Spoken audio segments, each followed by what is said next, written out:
Jadi ini balik ke yang tadi Mbak Widya ya, bahwa kita tahu bahwa konsep di negara kita ini penerimaan negara itu sumbernya itu cuma 3, pajak, PNBP sama hibah ya.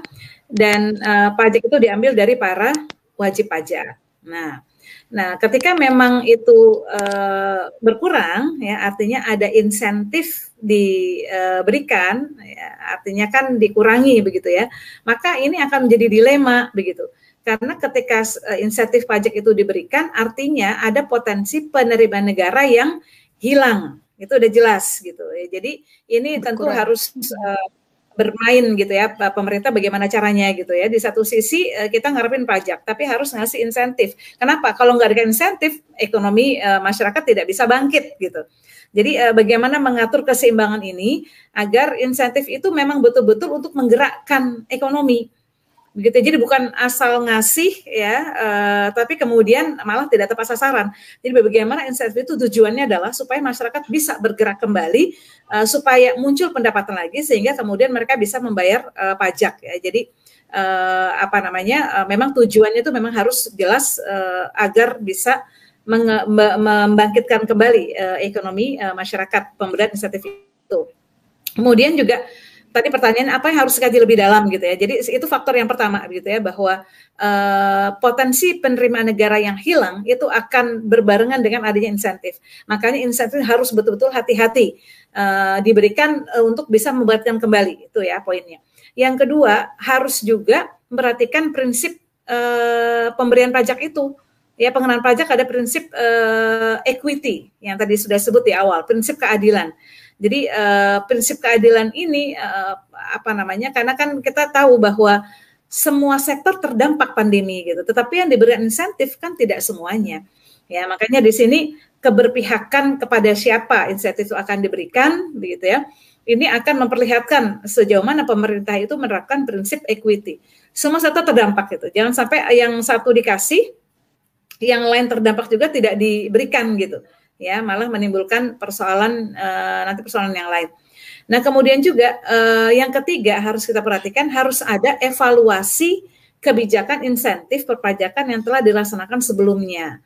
Ya, jadi evaluasinya bagaimana gitu. Kan insentif itu kan diberikan tidak hanya sekarang, yang lalu sudah ada. Jadi apakah kebijakan insentif pajak ini betul-betul tepat sasaran, kemudian dia efektif, dia untuk bisa menggerakkan ekonomi rakyat, sebenarnya kemudian wajib pajak bisa membayarkan pajaknya kembali. Seperti kemarin itu ya, baru dikeluarkan insentif PPN untuk pembelian rumah seharga sampai 2M itu diberikan insentif PPN sebesar 100% ditanggung pemerintah.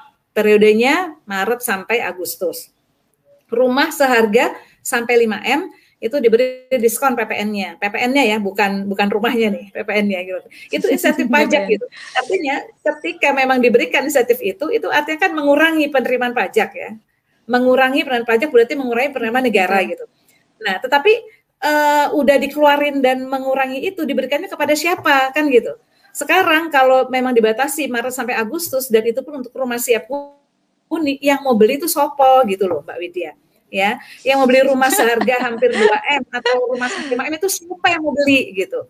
Ya kan? Kemudian dikurangin segitu, nanti yang ngambil saya itu siapa kira-kira? Kemudian yang kedua, sebenarnya ini mau nolongin siapa sih gitu.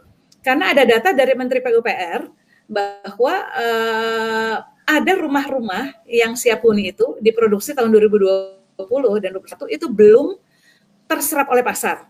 Banyaknya 28.800 unit rumah. Ya, kemudian apartemen 7.500 gitu. Jadi dikasih insentif ini supaya rumahnya laku gitu. Lah ini kan kita jadi patut bertanya, sebenarnya ditolong siapa? Pengembang supaya rumahnya laku. Terus masyarakat yang mana yang mau ditolong gitu? Yang mau beli sampai rumah 5M gitu. Anggaran beli rumahnya Mbak Widya berapa gitu ya? Udah gitu belinya harus Maret sampai Agustus begitu ya, dalam waktu 6 bulan saja gitu. Ini kan makin gini kalau duitnya dikeluarkan gitu. PPN sebesar 100% dan 50% tadi itu dikeluarkan gitu. Dan itu menggerus penerimaan pajak, berarti menggerus penerimaan negara gitu. Ini artinya insentif begini buat siapa? Sama kemarinnya lagi insentif untuk pembelian mobil gitu. Lah lagi pandemi, boro-boro beli rumah, beli mobil gitu, untuk makan aja masih sulit gitu. Jadi dan insentif itu dikeluarkan gitu, untuk siapa sebenarnya. Jadi ini harus ada evaluasi. Jadi jangan sampai nggak ada sense bahwa negara ini sedang susah, sehingga perlu penerimaan itu dihemat-hemat begitu ya. Dan kalau menginsentif, insentif yang benar, niatnya bagus yang ngasih insentif, ngasih bantuan, tetapi yang benar dong ngasihnya ke siapa gitu ya. Dan memang ya belum lagi kalau kita melihat ada penurunan atau insentif pajak kepada PPh badan gitu. Nah, itu kan juga masih ini lagi begitu ya, masih panjang lagi pembahasannya. Intinya adalah pemerintah tuh mestinya ya, ini kita kan PKS ya. PKS itu memberikan masukan yang konstruktif gitu, supaya kita semua bisa berpikir dengan jelas gitu. Jadi kalau memang penerimaan negara itu sedang dalam keadaan yang memang tidak baik begitu ya, mikir-mikir gitu, insentif harus dilakukan tadi karena masa pandemi, tetapi harus tepat sasaran kepada siapa, jangan kayak tadi ngasih PPN rumah, ngasih PPN ini mobil gitu. Ya, sementara pajak-pajak yang harusnya dapat ditarik oleh badan harusnya bisa itu malah dikurangin